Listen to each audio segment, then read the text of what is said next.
Hope deferred makes the heart sick, but a dream fulfilled is a tree of life. When you lose hope, it's hard to continue to do the right thing. When you lose hope, it's hard to focus on what you really should be focused on. When you lose hope, you can crash out. When you lose hope, it can get real bad for you. Sometimes we see things happen, and we wonder like, man, what made bro do that? What made him just wig out like that? I thought he was good. Lost hope, man. Lost hope. Your heart is sick.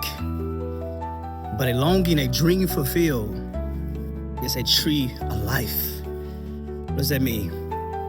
It means that the desires of your heart to live how God called you to live, to do God's will, to live out the commandments of the Lord is fulfilling. It is a tree of life. That's why that verse gets misconstrued where it says that God will give you the desires of your heart. I don't think that means that God gonna give you everything you want.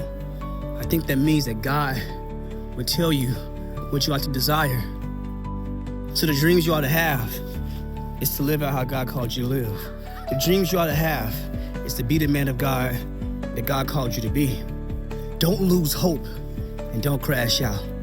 Keep going, because your dreams of living the way God called you to live can be fulfilled.